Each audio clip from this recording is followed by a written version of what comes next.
ಇಡೀ ದೇಶದಲ್ಲಿನೇ ಇದು face recognition system ನಲ್ಲಿ ಕರ್ನಾಟಕ ರಾಜ್ಯ ಈಗ 94% ಕಂಪ್ಲೀಟ್ ಮಾಡಿ ಸೆಕೆಂಡ್ ರ್ಯಾಂಕ್ ನಲ್ಲಿ ನಾವಿದ್ದೀವಿ. ಇಡೀ ದೇಶದಲ್ಲಿನೂ ನಮ್ಮ ರಾಜ್ಯ 2ನೇ ನಂಬರ್ಗೆ ನಾವು ಬಂದು ನಿಲ್ಲಿಸಿದ್ದೀವಿ.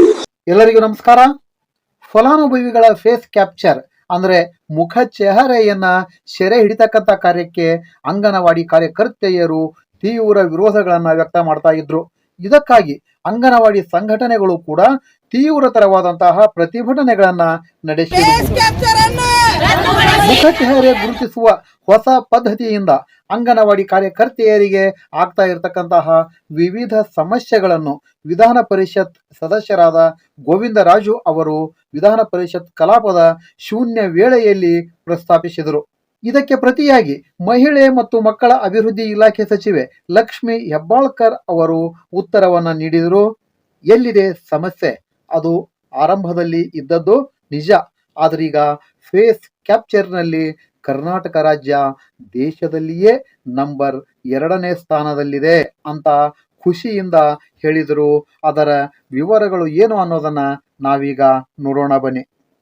ಸಮಗ್ರ ಶಿಶು ಅಭಿವೃದ್ಧಿ ಯೋಜನೆ ಗರ್ಭಿಣಿ ಬಾಣಂತಿಯರು, ಕಿಶೋರಿಯರು ಹಾಗೂ 6 ವರ್ಷದೊಳಗಿನ ಮಕ್ಕಳಿಗೆ ಪೌಷ್ಟಿಕಾಹಾರ ಪೂರೈಕೆ ಸೇರಿದಂತೆ ಆರೋಗ್ಯದ ಮೇಲೆ ನಿಗಾ ವಹಿಸಲು ರೂಪಿಸಲಾಗಿದೆ. ಆದರೆ ಫೇಸ್ ಕ್ಯಾಪ್ಚರ್ ಸಮಸ್ಯೆಯಿಂದ ಸಾಕಷ್ಟು ಫಲಾನುಭವಿಗಳು ಸೌಲಭ್ಯ ಸಿಗದೆ ಕೆಲವು ತಿಂಗಳಿನಿಂದ ಪರದಾಡುತ್ತಿದ್ದಾರೆ. ಪ್ರತಿ ತಿಂಗಳು 5ರೊಳಗೆ ಅಂಗನವಾಡಿ ವ್ಯಾಪ್ತಿಯ ಎಲ್ಲ ಅರ್ಹ ಫಲಾನುಭವಿಗಳ ಫೇಸ್ ಕ್ಯಾಪ್ಚರ್ ಮಾಡಿ ದಾಖಲೆ ಸಲ್ಲಿಸಿದರೆ ಮಾತ್ರ ಪೌಷ್ಟಿಕಾಹಾರ ಸರಬರಾಜು ಆಗಲಿದೆ. ಆದರೆ ಎಲ್ಲ ಕಡೆ ಮೊಬೈಲ್ ನೆಟ್ವರ್ಕ್ ಸರಿಯಾಗಿ ಕೆಲಸ ಮಾಡುವುದಿಲ್ಲ. ಕೆಲವು ಬಾರಿ ಆಧಾರ್ಗೆ ಲಿಂಕ್ ಆದ ಫೋನ್ ನಂಬರ್ ಇರೋದಿಲ್ಲ. ಅದನ್ನು ದೃಢಪಡಿಸಲು OTP ಬರುವುದಿಲ್ಲ. ಕೆಲವರ ಮೊಬೈಲ್ ಚಾಲ್ತಿಯಲ್ಲೇ ಇರಲ್ಲ. ಆಗ ಫಲಾನುಭವಿಗಳೇ ನೀವೇ ರೀಚಾರ್ಜ್ ಮಾಡಿಸಿ ಎಂದು ಕೇಳುವ ನಿರ್ದೇಶನಗಳು ಇವೆ. ಕೆಲವರು ಆಧಾರ್ ಅಪ್ಡೇಟ್ ಮಾಡಿಸಿದ ಕಾರಣ ಅಲ್ಲಿರುವ ಫೋಟೋಗೆ ಈಗಿನ ಫೋಟೋ ಹೋಲಿಕೆಯಾಗದೆ ಫೇಸ್ ಕ್ಯಾಪ್ಚರ್ ಮಾಡಲು ಸಾಧ್ಯವಾಗಲ್ಲ. ಹೀಗಾಗಿ ಅವರ ಮನೆಗಳ ಕಡೆಗೆ ಹೋಗಬೇಕು. ಹೋದರೂ ಅಲ್ಲಿ ನೆಟ್ವರ್ಕ್ ಸಮಸ್ಯೆ ಕಾಡುತ್ತಿದೆ. ಹೀಗಾಗಿ ಪ್ರತಿ ತಿಂಗಳು ಈ ಸಮಸ್ಯೆ ಸರಿಯಾದ ಆಹಾರ ಪದಾರ್ಥಗಳು ಸರಬರಾಜು ಆಗುತ್ತಿಲ್ಲ. ಫೇಸ್ ಕ್ಯಾಪ್ಚರ್ಗಾಗಿ ಇಲಾಖೆಯಲ್ಲಿ ಪ್ರತ್ಯೇಕ ಮೊಬೈಲ್ ಕೊಟ್ಟಿಲ್ಲ. ಅಂಗನವಾಡಿ ಕಾರ್ಯಕರ್ತರ ಮೊಬೈಲ್ಗಳಲ್ಲಿ ಈ ಕಾರ್ಯ ಮಾಡಬೇಕು. ಕೆಲವರ ಕಡೆ ಅಷ್ಟು ಸೌಲಭ್ಯದ ಮೊಬೈಲ್ಗಳು ಇಲ್ಲ. ಅಲ್ಲದೆ ಫೇಸ್ ಕ್ಯಾಪ್ಚರ್ಗೆ ಅಗತ್ಯವಾದ ವಾತಾವರಣ ಇರದ ಕಾರಣ ಫೇಸ್ ಕ್ಯಾಪ್ಚರ್ ಮಾಡುವುದೇ ದೊಡ್ಡ ಸವಾಲಾಗಿ ಪರಿಣಮಿಸಿದೆ. ಸಿಕ್ಕವರಲ್ಲಿ ಪೌಷ್ಟಿಕಾಹಾರ ವಿತರಣೆಯಾಗಿ ದುರ್ಬಳಕೆ ಆಗುತ್ತಿದ್ದ ಕಾರಣ ಅಕ್ರಮವಾಗಿ ಕಡಿವಾಣ ಹಾಕಲು ಮುಂದಾಗಿರುವ ಉದ್ದೇಶ ಸರಿ ಇದ್ದರೂ ತಾಂತ್ರಿಕ ತೊಂದರೆಯಿಂದ ಫೇಸ್ ಕ್ಯಾಪ್ಚರ್ ಮಾಡಲಾಗದೆ ತೊಂದರೆಯಾಗುತ್ತಿದೆ. ಈ ವಿಷಯವನ್ನು ಶೂನ್ಯ ವೇಳೆಯಲ್ಲಿ ಪ್ರಸ್ತಾಪಿಸಲು ಅನುಮತಿ ನೀಡಿದ ತಮಗೆ ಧನ್ಯವಾದಗಳು.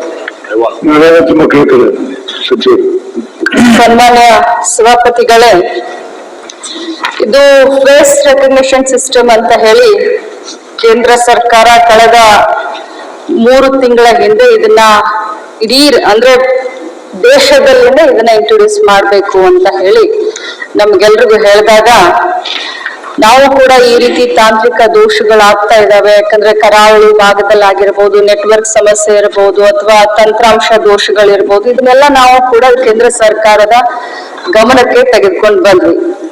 ಬಹಳಷ್ಟು ಅಂಗನವಾಡಿಯ ಯೂನಿಯನ್ಗಳಾಗಿರ್ಬೋದು, ಕಾರ್ಯಕರ್ತರಾಗಿರ್ಬೋದು ನನ್ನ ಹತ್ರ ಬಂದು ಕೂಡ ಈ ಸಮಸ್ಯೆ ಬಗ್ಗೆ ಬಹಳಷ್ಟು ಸಾರಿ ನನಗೆ ಹೇಳಿದ್ರು. ಆದ್ರೆ ಬಹಳಷ್ಟು ಅಭಿಮಾನದಿಂದ ನಾನು ಮಾನ್ಯ ಸದಸ್ಯರ ಗಮನಕ್ಕೆ ಮತ್ತು ತಮ್ಮ ಗಮನಕ್ಕೆ, ಸದನದ ಗಮನಕ್ಕೆ ತರಲಿಕ್ಕೆ ಬಯಸ್ತೇನೆ.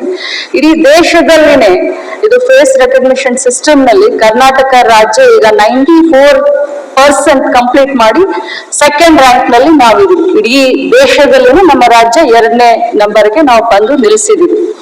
ಇದು ಹೇಗೆ ಸಾಧ್ಯ ಆಯ್ತು ಅಂದ್ರೆ ಇದು ನಮ್ಮ ಆಡಳಿತದಲ್ಲಿ ಸ್ವಲ್ಪ ಸುಧಾರಣೆಯನ್ನ ತೆಗೆದುಕೊಂಡು ಬರ್ಬೇಕು ಅಂತ ಹೇಳ್ಕೊಂಡು ಏನು ಅಧಿಕಾರಿಗಳ ಒಂದು ಇದು ಮತ್ತೆ ನಮ್ಮ ಕಾರ್ಯಕರ್ತರ ಒಂದು ಸಹಕಾರದಿಂದ ಈಗಾಗಲೇ ನಾವು 94% ಕಂಪ್ಲೀಟ್ ಮಾಡಿದೀವಿ. ಇನ್ನು ಮಾನ್ಯ ಸದಸ್ಯರಿಗೆ ಹೇಳಲಿಕ್ಕೆ ಬಯಸ್ತೇನೆ, ಇದರ ಒಂದು ಉಪಯೋಗ ಏನು ಅಂತ ಹೇಳಿದ್ರೆ ಪದೇ ಪದೇ ನಮ್ಮ ಇಲಾಖೆ ಬಹಳಷ್ಟು ಅವ್ಯವಹಾರಗಳಾಗ್ತವೆ, ಬಹಳಷ್ಟು ಬೋಗಸ್ ಈ ಒಂದು ದಿನಸಿ ಸಾಮಾನುಗಳನ್ನ ಬಹಳಷ್ಟು ಬೋಗಸ್ ಆಗಿ ಕೊಡ್ತಾರೆ ಅಂತ ಬಹಳಷ್ಟು ದಿನದಿಂದ ನಮ್ಮ ಇಲಾಖೆಯ ಮೇಲೆ ಒಂದು ಆರೋಪ ಬರ್ತಾ ಇತ್ತು.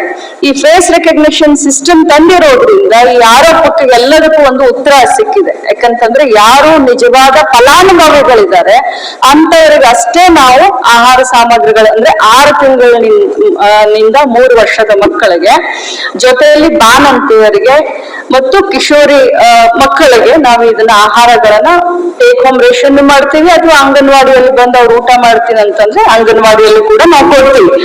ಮೊದಲನೇದಾಗಿ ಈ ಒಂದು ಆರೋಪಕ್ಕೆ ನಾವು ಹೊರಗೆ ಬರಬೇಕು ಅಂತ ಹೇಳಿ ನಾನು ಕೂಡ ಬಹಳಷ್ಟು ಸ್ಟ್ರಿಕ್ಟ್ ಆಗಿ ಇಡೀ ರಾಜ್ಯದಲ್ಲಿ ಈ ಫೇಸ್ ರಿಕಗ್ನಿಷನ್ ಸಿಸ್ಟಮ್ ನ ತೆಗೆದುಕೊಂಡು ಬಂದಿದ್ವಿ. ಇನ್ನು ಮಾನ್ಯ ಸದಸ್ಯರ ಒಂದು ಮಾತನ್ನ ಹೇಳಿದ್ರು, ಮೊಬೈಲ್ ಸಮರ್ಪಕವಾಗಿ ಕೆಲಸ ಮಾಡ್ತಾ ಇಲ್ಲ ಅಂತ. ಕಳೆದ 1 ವರ್ಷದ ಹಿಂದೆನೆ, ಏನು ನಮ್ಮ ಸರ್ಕಾರ ಬಂದ ಮೇಲೆ ಕಳೆದ 1 ವರ್ಷದ ಹಿಂದೆನೆ ಹೊಸದಾಗಿ ಮೊಬೈಲ್ ಅನ್ನ ನಾನು ಇಡೀ ರಾಜ್ಯದಲ್ಲಿ ನಮ್ಮ ಕಾರ್ಯಕರ್ತರಿಗೆ ಹೊಸದಾಗಿ ಮೊಬೈಲ್ ಅನ್ನ ಕೊಟ್ಟಿದ್ದೇನೆ. ನಾನು ಇಷ್ಟೇ ಹೇಳಲಿಕ್ಕೆ ಬಯಸ್ತೇನೆ, ನಮ್ಮ ಕಾರ್ಯಕರ್ತೆಯರಿಗೆ ಸ್ವಲ್ಪ ಜಾಸ್ತಿ ಕೆಲಸ ಆಗ್ತಾ ಇದೆ. ಸಭಾಪತಿಗಳೇ, ಈ ಫೇಸ್ ರಿಕಗ್ನಿಷನ್ ಸಿಸ್ಟಮ್ ತಂದಿರೋದ್ರಿಂದ ಕಾರ್ಯಕರ್ತರಿಗೆ ಜಾಸ್ತಿ ಕೆಲಸ ಆಗ್ತಾ ಇದೆ. ಅದನ್ನೇ ನಾವು ಮನಸ್ಸಲ್ಲಿ ಇಟ್ಕೊಂಡು ಈ ಕಾರ್ಯಕರ್ತೆಯರನ್ನ ಏನು BLO ಕೆಲಸಕ್ಕೆ, ಇಲೆಕ್ಷನ್ ಕೆಲಸಕ್ಕೆ ಏನು ನಾವು ಉಪಯೋಗ ಮಾಡ್ತಾ ಇದ್ವಿ, ಯಾವುದೇ ಸರ್ಕಾರ ಬಂದ್ರು ಕೂಡ ಅದನ್ನ ಈ ಬಾರಿ ನಾವು ಇಲೆಕ್ಷನ್ ನಲ್ಲಿ ಅವ್ರಿಗೆ ವಿನಾಯಿತಿಯನ್ನ ಕೊಡಿಸುವಂತ ಕೆಲಸ ಮಾಡಿದೀವಿ. ಇದನ್ನ ರಾಜ್ಯ ಸರ್ಕಾರ ಮತ್ತು ಕೇಂದ್ರ ಸರ್ಕಾರದ ಒಂದು ಜಂಟಿ ನಿರ್ದೇಶನದ ಮೇಲೆ, ಈಗ ಫೇಸ್ ರಿಕಗ್ನಿಷನ್ ನಲ್ಲಿ ನಾವು ಅವ್ರನ್ನ ಗುರುತಿಸ್ಲಿಲ್ಲ ಅಂತಂದ್ರೆ, ಮೊಬೈಲ್ ನಂಬರ್ ಆಧಾರ್ಗೆ ಲಿಂಕ್ ಮಾಡಲಿಲ್ಲ ಅಂತಂದ್ರೆ, ನಮಗೆ ಕೇಂದ್ರ ಸರ್ಕಾರದಿಂದ ಬರುವಂತ ಅಕ್ಕಿ ಮತ್ತು ಗೋಧಿ ಏನು ಆಹಾರ ಬರುತ್ತೆ ಅದು ನಮ್ಗೆ ಬರೋದಿಲ್ಲ. So this is very important. ಪಾರದರ್ಶಕತೆಯನ್ನೇ ತರಲಿಕ್ಕೆ ಮತ್ತು ಕೇಂದ್ರ ಸರ್ಕಾರದಿಂದ ಈ ICDS ಪ್ರೋಗ್ರಾಮ್ ನಲ್ಲಿ ನಮ್ಗೆ ಆಹಾರವನ್ನು ತೆಗೆದುಕೊಳ್ಳಕ್ಕೆ, ಸೊ ಇದನ್ನ ನಾವು ಮಾಡ್ಲೇಬೇಕಾಗಿದೆ. ಆದ್ರೆ ಇನ್ನೂ ಸರಳೀಕೃತ ಮಾಡ್ಲಿಕ್ಕೆ ಬರೀ 3 ತಿಂಗಳಾಗಿದೆ. ತಂತ್ರಾಂಶದಲ್ಲಿ ಇನ್ನೂ ಗಣನೀಯವಾಗಿ ಬದಲಾವಣೆಯನ್ನ ತರಲಿಕ್ಕೆ, ಇನ್ನೂ ಸರಳೀಕೃತ ಮಾಡ್ಲಿಕ್ಕೆ ನಾವು ಪ್ರಯತ್ನ ಮಾಡ್ತೀವಿ.